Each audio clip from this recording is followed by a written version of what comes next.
Hey everyone, my name is Ian and you're watching Big Rock Media. We're at the beach and we're with the trailer, as you can see behind me. So what I want to do today is give you guys a review, a tour, and tell you the good and the bad about staying at South Carlsbad State Beach. So whether you're thinking about coming here with your tent and your car, or whether you're going to bring a travel trailer or maybe a motorhome, I'm going to give you a tour of the grounds. I'm going to show you the good and the bad, and we'll wrap up with some final thoughts. So let's start off with some basic facts about this campground. South Carlsbad State Beach is run by the state of California. It's a beach campground with over 200 sites. The orientation is that it's a long, skinny campground, and it goes north to south upon when you enter the main campground road. Half the sites are on the ocean bluff, and half of the sites are on the other side of the road, but still very close to the ocean. Now, I do want to point out that the sites are up on a hill, which means there's a cliff between you and the ocean, so you can't walk directly to the beach from your campsite. There's no hookups except for about 10 sites or so, which are very, very hard to reserve. And speaking of hard to reserve, all the sites are incredibly difficult to reserve. So if you want to stay here, you need to plan probably at least 6 months in advance. You can go to the website where you reserve the sites, and you probably need to know when the sites open up for reservation and get on it right away. The sites can accommodate fairly large travel trailers and large motorhomes. I think they state 35 feet, but I've seen larger rigs here, probably 40 feet or so. And there is room to park a tow vehicle or a truck and things like that. There is an extra vehicle entry fee if you do plan to park multiple vehicles at your site if you're going to have people visit. Alright, so let's kind of start and take you on a tour here of the campground. So like I mentioned, half the sites are on the bluff overlooking the ocean, which means these sites you can reverse your travel trailer, back up your RV right to the bluff. There is a chain link fence here. So yes, these sites have a beautiful view of the ocean, and you can hear the waves crashing all night. It's really, really wonderful. These are so-called premium sites, and so I think they charge $50 a night for these sites, and for the interior sites, which we'll show you in a minute, they charge less for $35 a night. So here's the main road going through the campground. Now, keep in mind, this campground road is very, very busy. There's pedestrians, there's cyclists, there's skateboarders, there's people trying to park their motorhomes, so it can get kind of hectic at times. And I would recommend, if you can, to stay either on the far north or the far south end of the campground, just to have the road be a little bit less crowded. Here's some of the interior sites, and you can still hear the sound of the waves from these sites, and you can kind of see the ocean, sort of, but you're going to be blocked by the campground road and also by the rigs across from you, sitting up on top of the bluff there by the chain link fence. The bathrooms, I would say, are relatively clean. They do have showers. They do need a token for the shower. You can't use quarters. But yeah, when we stayed here most recently during COVID, the bathrooms were pretty clean, probably due to COVID procedures. I did want to show you that there are some ocean overlooks that you can walk to, which are great for viewing the ocean if you don't happen to have a campsite that has an ocean view. Also, really important is that there are beach access points every so often along the campground road. So you can walk down to the beach from these points and take a nice long walk on the beach for as far as you'd like, and then eventually you loop back up and return to the campground.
All right, so let's talk about what I love about this campground. The first thing, this is kind of obvious, but it's your proximity to the ocean and the beautiful beach views. Now, sunrise and sunset in particular is really, really stunning here.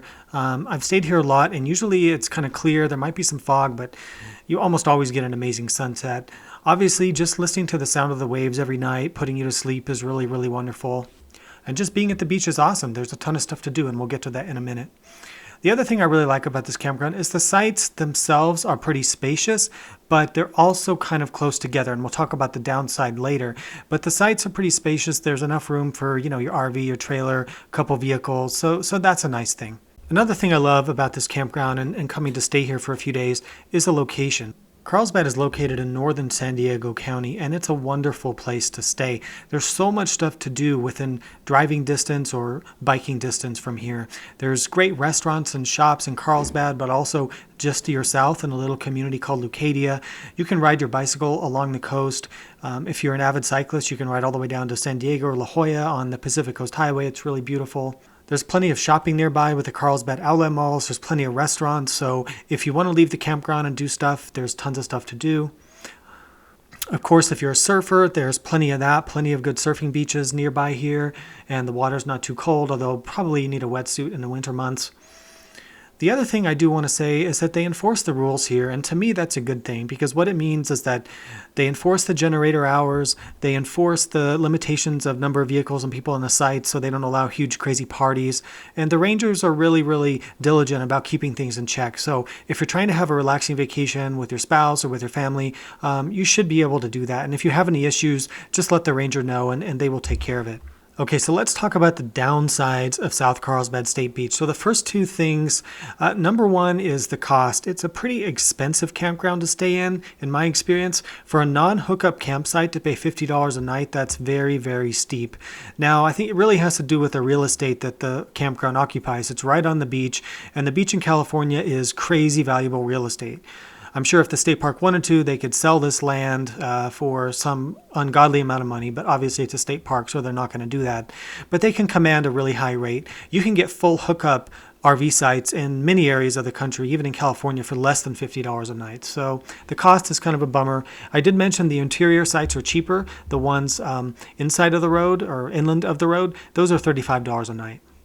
The other bad thing about it is it's extremely difficult to make a reservation here. So like I mentioned in the first part of the video, you really have to plan like 6 months to a year ahead. You have to know when they open the reservations for certain time periods, and you have to be on the computer at 6 a.m. that morning or whenever the time is to try to get a site. If you don't do that, you're pretty much checking every day for cancellations and doing things like that, and it's just very, very frustrating, very, very challenging. Another downside is sort of the lack of privacy. So this is a little bit complicated, and I'll show some videos here and pictures, but some sites have trees and brush in between the sites and some don't. So there could be a situation where you're on a site next to somebody and there's zero separation between the sites or zero trees or brush to sort of give you any privacy. And sometimes people set up all their tents and easy ups and cooking gear kind of right in your face or sort of right next to your camping chairs that you set up. So that can be a bit of a challenge, and we did encounter that once where it was just completely no privacy at all. So when you're setting up your campsite, try to keep that in mind. Maybe use your vehicle as a barrier or use any natural features to try to help give you some privacy between you and the site next to you. The other downside, which I did mention earlier, is the lack of hookups. So again, for $50 a night, it sure would be great to have at least maybe electric and water. I could understand not having sewer, but sure would be nice to have electric and water because, yeah, you can bring a generator, but you can't run it at certain hours. I think you can run it between like 10 a.m. and 8 p.m. or something like that. So it's pretty limited if you need to run your microwave or charge up your batteries. Another downside is it's really hard to drive in and out of this campground. So what I mean is that let's say you're staying on the far southern end of the campground, like we did last time. What it means is that it can take like 10 to 15 minutes sometimes just to drive to your site from the entrance station, which sounds kind of crazy, but there's so much pedestrian traffic, people using skateboards, bikes, people backing in their sites, people disconnecting tow vehicles from motorhomes and blocking the way. It can be a test of your patience sometimes just to get back to your site. So I definitely recommend, if you can, to ride your bicycle or go on foot if you're going to leave the campground somewhere locally. Only take your vehicle if you really need to go somewhere further away. The other downside, which nobody really talks about, but is something I just wanted to mention, is that you will get everything covered in salt water. So the ocean spray comes right up the bluffs and just coats your trailer and truck and bicycles, whatever equipment you might have. So basically when you get home, spray everything off, clean everything off, because everything's going to have salt on it, and salt is pretty corrosive. Now, those of you who live on the beach or live near the ocean, you live with this every day, but for country people like me who live in the mountains or kind of in the desert, we're not used to that kind of thing, so I just don't like the salt on everything. So I hope this was a useful review if you're thinking of going to stay here. Let me know what you think down below in the comments. Now, if you're going to stay on a beach in Southern California, there just are not many options. There's San Elijo, there's another one further south, there's San Onofre to the north, but that's not really near very much stuff to do. And then you've got some things, Orange County, LA, going up towards Santa Barbara, but they're all very difficult to get. And if you want to stay in Southern California on the beach, you better plan way, way ahead. It's not like some states where you can sort of on a Wednesday decide you're going to go camping that weekend and get a site. You're just not going to do that. If this video was helpful to you, please hit the subscribe button. Please give the video a thumbs up. It really helps with the YouTube algorithm and helping other people find this video. You can also support me on Patreon if you'd like to do that. Thanks again for your support. Thanks for watching. Happy camping, and we'll see you out there in the campgrounds.